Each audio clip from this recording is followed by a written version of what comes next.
right, welcome to today's episode of the Seven Figure Journey podcast. I'm one of your hosts, Miranda Dano, and today I have the privilege of chatting with Jacob Cass. He's the founder of Just Creative. Welcome to the show, Jacob. Thank you, Miranda. It's a pleasure to be here. Excited to talk about my journey and to help you guys as well. Amazing. We're so happy that you're here with us today. Before we jump in and ask more detailed question, why don't you start by telling me a little bit about your business? Like, how did you get started? Okay, so I'm a graphic designer at heart. So since in 2007, I founded Just Creative, which is a brand design agency here in Sydney, Australia. I've been running that since 2007, but it has many different arms, which I'll get into. My focus is on helping small business and entrepreneurs grow their business through branding, strategy, and design.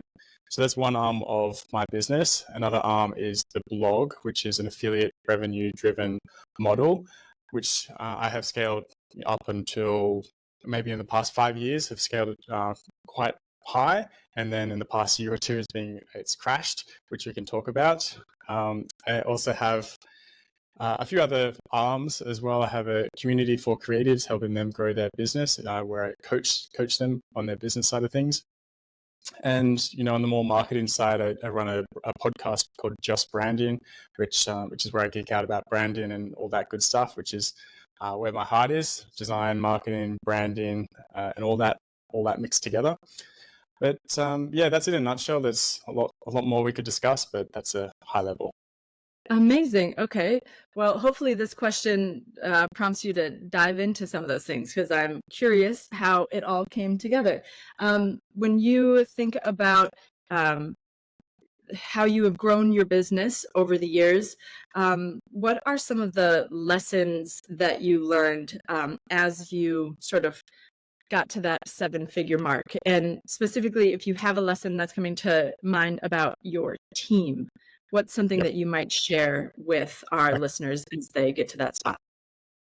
Well, it definitely didn't start out at 7 figures. It was around 6 figures for many years. And I founded the business when I was a student. So I was studying at the time graphic design, visual communication, and it was a very gradual process. I ended up getting headhunted by an agency in New York. I flew from Sydney to New York, and I worked for the man for about 5 years and different agencies and things. But I was running the business behind the scenes and growing it slowly and moonlighting after work. So I was definitely burning the candle at both ends.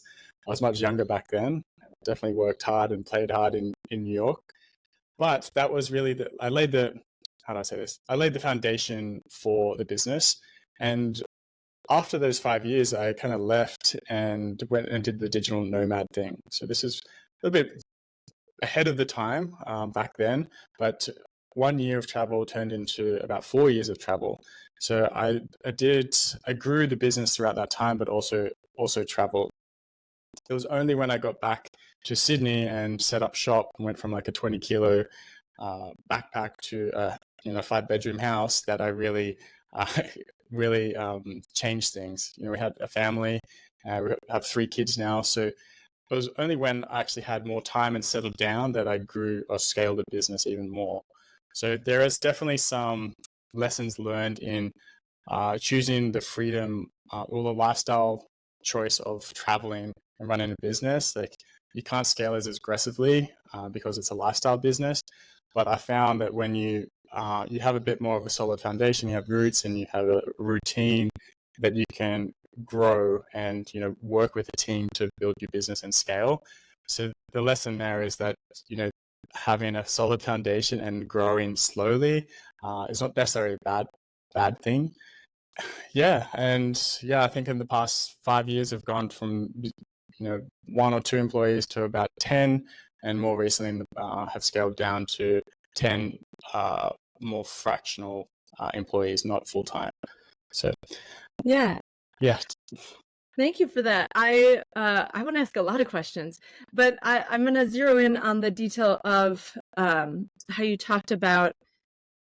What I want to ask about is the way that you thought about managing your day or prioritizing the work that you had while you were traveling. right? So for our business owners, how that ends up shaking, a lot of the people that listen to our podcast, how that ends up shaking out is they're trying to grow to get to seven figures, while they either, it could be that it started as like a side hustle and they sort of were working it on the side like it did for you, or it could also be where quite often the business at this stage of business growth takes over so much of the entrepreneur's life and schedule and energy that they can't or they struggle to fully show up in home life as much as they might want to. And I want to sort of, I'm noticing how you talked about traveling and getting to do all these fun things. You didn't get to scale the way you wanted to, but you were still slowly setting the foundation and growing your business and moving it forward. How did you think about making sure you were still doing what you needed to do there and really showing up for life outside of work? Yeah, you have to find a routine that works. For me, the light really came on when I read The 4 Hour Work Week by Tim Ferriss. It kind of got me into the mood of how you could just split your time. So I found what worked for me, and that was having a super productive about 4 hour window in the morning. So that way I could focus for 4 hours, generally in like a hotel or a hostel back then, where I'd focus for 4 hours and then do the lunch and the touristy things in the afternoon. And then often I was working while at airports and on buses and all sorts of places. So you found the time to work on your business, and occasionally we had a full work day, but generally it'd be like a 4 hour period that would work, and that worked. I had systems in place that would get me clients. So I focus a lot on logo design, branding, and brand identity back then. And I had a form on my site. My site was very SEO driven, so search optimized. I had a lot of organic traffic coming in. I didn't schedule calls. Everything was done by email, which was both a blessing and a curse. I didn't want to deal with time zones, Zoom and all that. I think it was Skype back then. It was just, it wasn't as easy. And we were traveling quite a bit all over different time zones. So it was just easier to keep things by email. So that was a system that I had in place, and a form. Looking back on that, it was not the best way of doing things because I didn't form relationships with my clients, and it was very unpersonal or impersonal. These days, I go much deeper with clients. I have discovery calls that go on for hours, truly understand the root cause of the person's business problem, what they're trying to solve, or where they're trying to get to. And that allows me to do better branding services and help them grow better, because I truly understand what they're trying to do. And we look at things like their customer, their category, and also their company, and try to figure out like the right positioning for them. And then we create the right identity and everything. So that's kind of what I do now. But before that, it was just finding the right routine, having the right systems in place, and using that based on the skills you have at the time. Because it's very easy to say in hindsight. Yeah, that's great. I think it's a great I don't know, detail to share. It's sort of you made the details work for you, right? I think often people, I don't know, discount an idea or kind of give up on something sooner than they need to because they think, well, I couldn't possibly manage all the time zones and the Zooms and the when am I going to check in with people? That'd be too much of a mess. Like that wouldn't work. But you made it work. You're saying it wasn't ideal, but it got you started down a path, right? That turned into more. So I love that. Exactly. What about your team? So then you got to a place where you settled down and you weren't all over the place, and you could start connecting over Zoom or whatever platform you like with people. And you started to grow your team. What are some of the challenges that you experienced as you were at that stage of business growth? Okay. So just to be clear, I have two arms. So one is branding and design and strategy. I help business owners grow. The other arm was the blog and the affiliate revenue. So just to explain that further, Yeah. I'd have a lot of listicles or blog articles that were focused on the top laptops for designers or the top software for logo designers. It was basically an affiliate driven model that when someone clicked on one of the links I recommended, I would get a commission, and that I did that at scale. So it was a slow progression. I noticed that in about 2018 or 19 that we're getting some good search traffic, and our Amazon affiliate revenue was slowly increasing. So at that time, only had 1 or 2 employees or writers, and I just got them to write many more articles just to see what would work. And it was a slow progression. It was like, well, things are working. Why not let's just scale this up? So then I hired a few more writers to write more articles, and it went well. So I'm like, well, what other arms can I get into? Like, what other, I was focused on, like, when I say arms, I'm like tech gear. Maybe I could explore fonts, or maybe I could explore, Yeah. software. So I want to explore different verticals. So I did that and tested the waters. I hired a team to, work on font articles, and I hired a team to work on Amazon articles, and then hired a team to work on software. So it was this gradual progression of testing, seeing what worked, and then scaling what did work. So, for example, the font articles were going extremely well, and I got a huge list of keywords to go after, and just got a team to put it all together. Taught them how to write, how to upload images, how to optimize, and created a system. And then they created their own system internally to keep things fresh and up to date. So to answer your question, it was a slow progression of testing, hiring, and that works until it doesn't.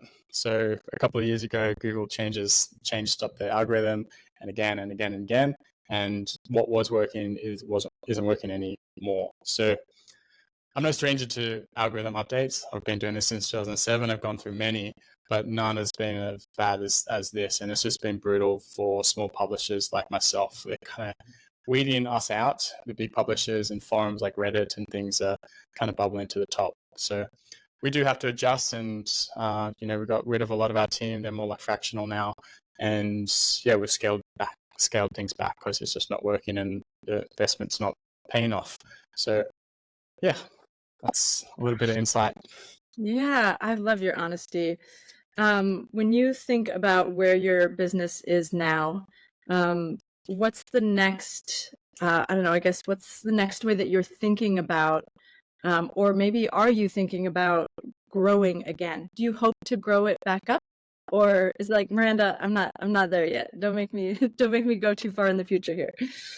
This I believe some things happen for a reason, and we tried to recover the site. We honestly did, and hired different teams and consultants, and there was some little uplifts, but then it would come back down. There was another uplift, so there's a glimmer of hope, and then it just went down, and then there's a new update, and then so forth. It just didn't pan out.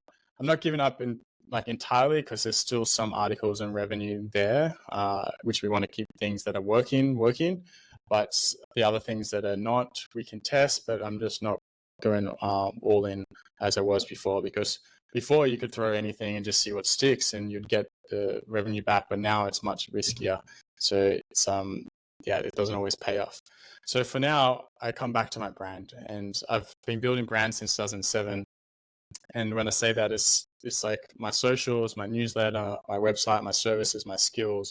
I have that to fall back on. So that's the other side of my business, and that's where I turned to after all of this Google stuff happened. And I'm a bit of a creative drifter, I like to say. I go between things, and that's a blessing and a curse. So I'll often do something for a year or two, and then get bored of it, and then move on to the next thing. And what I mean by that is not like discard my whole business, but I'll try new things. Like, I might build a community and help build a membership community, paid membership community. Or when COVID hit, I started 2 masterminds. So I focused on that. And then I started a podcast. I'm doing that. I've been doing that for 5 years. I haven't got bored of that. I really enjoy that now.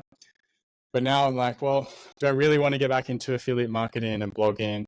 My thought is on creating an event this year, like a virtual summit, which I'd love to do, get branding professionals together. So I like new things. I'm a very curious person. I'm an early adopter, which, it's blessing and curse. I'm like a squirrel looking for little different shiny things. So like Web3 or crypto comes around, or NFTs, like I go down these rabbit holes. Like when Web3 came out, I started a Web3 business to help creatives get into Web3. So it's like, I try different things. They don't always work. If I have a passion for it and they stick, then I'll continue with it. Otherwise, yeah, I'll just let it go and then move on to or drift over to the next creative endeavor. Yeah, I love that. Entrepreneurs, man, right? Yeah, It's like it's the squirrel syndrome, the drifter syndrome, like creative drifter is actually a really beautiful way to say it. I like that. But that idea where it's actually the idea of, being able to have numerous interests and to do well in many, right? Like a yeah, multi-potentialite, right? That sort of yes, idea, or a polymath. But I think about what did well, right? So what we do at Elite is often about teams and systems, like helping business owners systematize and build a team, right? Leadership, business strategy, that whole thing. And when I think about, or when I'm just listening to you sharing your experience as you grew, you talked about, like testing things and then doubling down on things that worked. But what was working for you throughout that process, as I see it, is sort of the systems that were created, right? Whether it was a system that you created that you gave to your team, or you had some great team members in place and then they expanded on it or created their own system. And so as a coach, I can't help but ask the question, like, can you articulate to me, what are the things that you did well there that you could maybe turn around and do again? And not necessarily about the details of Google and what you figured out around SEO or something more detailed that way, but a little bit higher level. Like go yep, up a step in your thinking of your business. What are some of the things that were really working that you yep. could, maybe dive So into? the first thing is understanding what the statement of procedure is for an article. So, for example, what headlines to use, what copy, the structure of everything. So that way you can give it to a writer. So it's basically a standard operating procedure, and you can give them a title and an example of how to do things, and then they can replicate that as long as they're a decent writer. And that's the basis of it. And then hiring a team that has a manager within it. So I wasn't hiring like individual freelancers. I did do that for a while for the first few years, but then Yeah. I found a team that had a manager who could manage the team, and that was like such a game changer because I didn't have to manage, all individuals. I would give them high level strategy, things like keywords and different statements of work to be for different procedures for different types of articles. So, for example, fonts or Amazon gear lists or whatever. Then they'd have all that to work from. Then I'd often give feedback, and they made this like master list of all my feedback and requests. So they always had to check it off when they were delivering something, so they didn't do anything wrong twice. So, for example, they'd make errors not using an affiliate link or making an error with like a H1 tag and just different structural things. So, as long as I gave feedback and we kept a record or a checklist, then we could always come back to it. And we went through so many different writers, but we could always come back to this, procedure. And that's what it came down to. It was just following instructions, and that's how we really scaled it up. Yeah, I think that idea, it could be used in so many different areas. You're talking about it in terms of, finding writers to write articles, which I know many business owners struggle with that, right? Like having a good relationship with the writer, feeling like they can find the right one, or how do they even tell them what to do? So Yep, for and that at the right price specifically, too. yeah, right. Like I think a lot of business owners struggle with that. They're like, "How I'm not a writer, but I have information to share with my Mm. people, with my audience, and I'm not sure how to do that." So that's really helpful. But I also think that the way that you were thinking about the system, or how to teach others to do it, or what details were most important as you sort of handed it over to somebody else, that I think is repeatable in so many different areas in a business, right? For our business owners to think about that. Like, what are the most important pieces of the puzzle that you need to be clear on? What's your review checklist for anything that it is that you do in your business, not necessarily just an article, right? Like that process could go Yep. in a lot of directions. I wish my other side, my brand and design, I was a bit as organized as that. But I do everything myself, and I just have my own process. And often I'll skip things or go back, but I just know where I am, and I've never hired anyone to do that for me. So I've just kind of kept it to my own process, and it adapts and changes per project. But if I was scaling an agency, I'd definitely go back to creating these like checklists of how to run things, because that way everyone can look and see where a project is. There's like you can check on the deadlines and where people are at or what people are doing at certain times. That's something I'd definitely get in place if I were to grow a team on my agency side. I love that. I think that's great. That's that idea. Any of our listeners could rinse and repeat, right? Once you get that process or that system in place, you could use it so many different ways. Yeah, and it's not as hard as you think. You literally write down every single thing in order of when it's done, and what is involved with each step. It's simple, but not many people do it. For at least from my experience of coaching others. Yeah, that's the thing. Why don't you think people do it? What gets in their way? I think they get stuck in their ways. I'm guilty of this as well. I just said that, like, I have my process. I know how to do things, and every project's different. So I'm like, I don't need to do that. I'll just skip to this. But I kind of naturally do it through experience now, just because of the many years behind it. And that could be another reason why people do it, or they're just not used to working with others yet. So there's probably a couple of barriers up. Yeah.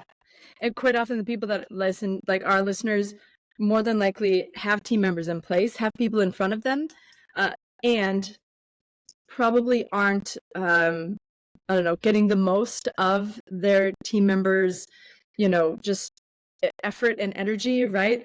For them to contribute to their business, probably not quite getting the most of that because they haven't gone through the process of getting everything out of their brain, right? To get it down into a system or a process or a checklist.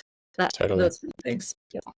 Yeah, and then it'd be matching, like, well, what type of expert do I need at each level, right? Another great book is the E-Myth, which you probably talked about before in here, but when I read that and just how, you get into that entrepreneurial mindset and versus like being the baker in the shop, it's like a game changer, but it's easier said than done, to be honest. Yeah, absolutely. And that's why we love this podcast, right? Because it's one thing for, a coach to tell you what to do. It's another thing for someone who is in the middle of it right now to say like, hey, this is the thing that's getting in my way, or that was just getting in my way. And I'm, just starting to see some progress, or I made this one change and you're just kind of starting to see it come through. Yeah, totally. So you shared some lessons that you learned, and whether intentionally or not, shared some great, I don't know, I'm getting stuck on the word feedback. That wasn't the word. It's like lessons or practices. That's it. Shared some great practices for business owners to consider as they think about getting more of their business out of their brain, right? So that they can let other people help. Are you up for sharing maybe what some of the like struggles are that you have now, or the challenges? Yes. Well, first off, Google, as like the biggest challenge right now, has been for nearly 2 years now. Just trying to keep up to date with them. I have been, up until 2 years ago, always up to date with how to be on top of Google in rank one, or in the top pages for sure. But you can't reverse engineer it anymore. It's much more difficult, and smaller publishers are just going further down. So Google is the biggest challenge for me, but it's also pivoting and changing because things are, going downhill. How do I get the revenue back up, and where do I focus? So the first challenge is like, well, where do I focus? Because I have two audiences. I have designers and creatives, and also business owners and entrepreneurs. It's like before I could focus on both because I had this like passive income stream and the business kind of turning in the background, which meant I could focus on two audiences, and that kind of served my creative soul. Now, if I'm less focused, so I have to serve two audiences, which is marketing in two different ways, two different platforms, and that dilutes the your offers and how much time you can spend on each and so forth. So that's a challenge, and it's not an easy decision to make. Like I said, the shiny object syndrome is always always a problem, and yeah, I like new things and it keeps things interesting. That's why I want to do this summit, because it's kind of this cross section of branding, design, events, which I've done a lot of, webinars and things, and I have a lot of contacts in the industry. So it just seems like this natural fit. And I've been doing a lot of summits in the past 4 or 5 years. And people have been asking, like, well, when's yours coming out? So I'm like, well, maybe now's the time because I'm not focused on the SEO side of things. So there's that. And yeah, it's like, so it's Google, it's focus, it's shiny object syndrome. And also, I don't have a scalable offer. I have a very low tier course offering around branding. I don't have a scalable offer for either entrepreneurs or business owners. So that's kind of like in the back of my mind at the moment. How do I make this more scalable? Because all of my brand and design services are one-on-one and it's very done for you. So there's a cap on that in terms of time. I love doing it because I love seeing the growth with entrepreneurs and it's the cross section of all my skills coming together. But I know that now that Google and my revenue is down from affiliate marketing, I need to get my time back and have a more scalable / passive revenue stream back in place. Yeah. So you have a few challenges there to work with.